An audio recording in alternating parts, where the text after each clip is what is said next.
क्या प्रकृति हमसे नाराज हो चुकी है? पिछले कुछ वर्षों में प्लेन क्रैश, नाव दुर्घटनाएं, भीषण आग, बादल फटना, भूकंप और बाढ़ जैसी घटनाएं लगातार बढ़ती जा रही हैं। अभी तो मानसून भी पूरी तरह शुरू नहीं हुआ है। आखिर इन आपदाओं के पीछे क्या कारण है? इंद्रेश जी महाराज अपनी कथा में बताते हैं कि जब मनुष्य प्रकृति के नियमों को भूल जाता है, उन्हें ताक पर रख देता है, तब प्रकृति भी अपना संतुलन बिगाड़ देती है। आइए जानते हैं कि प्रकृति हमसे नाराज क्यों है और इससे बचने का उपाय क्या है। अभी आजकल जो स्थिति चल रही है पूरे भारत में, उसमें ऐसा लगता है कि प्रकृति प्रसन्न नहीं है। का परिणाम पंच तत्व हैं: पृथ्वी, अग्नि, जल, वायु, आकाश। पिछले 2-3 वर्षों में हमने बहुत ज्यादा हवाई दुर्घटनाओं के बारे में सुना, जहां पर चाहे प्लेन क्रैश हो, चाहे ड्रोन के द्वारा 2 देशों के बीच में लड़ाई झगड़ा हो। कई देशों के तो युद्ध अभी तक विश्राम ही नहीं हुए, अभी तक भी चल रहे हैं। वायु में जो दुर्घटना हो रही है, उससे पता चला कि वायु दुखी है। वायु उसके बाद अग्नि।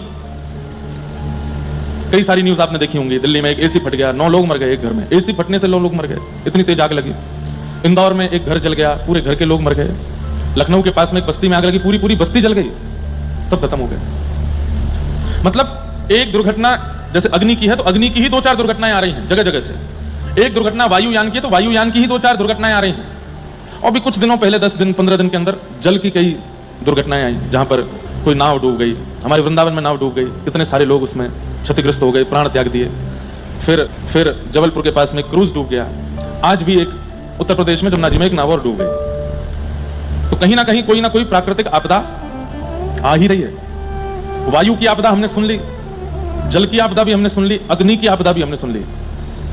अब आती है चौथी, पृथ्वी और वायु। भगवान ना करे कि आपदा आवे। पृथ्वी की आपदा मतलब भूकंप, वायु की आपदा मतलब तूफान।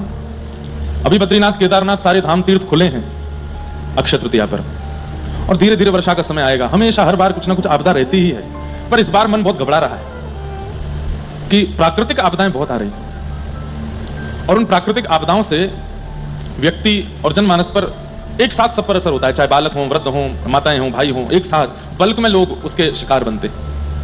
कहीं ना कहीं प्रकृति से जो खिलवाड़ हमने किया, उससे ठाकुर जी नाराज हैं, ऐसा मेरे को लगता है मन में। इंद्रेश जी महाराज कहते हैं कि प्रकृति भगवान की बनाई हुई व्यवस्था है। जब मनुष्य लालच, स्वार्थ और भोग विलास में डूबकर पेड़ों को काटता है, नदियों को प्रदूषित करता है और जीव जंतुओं का विनाश करता है, तब प्रकृति का संतुलन बिगड़ जाता है। इसका परिणाम बाढ़, सूखा, आग, तूफान और अनेक आपदाओं के रूप में सामने आता है।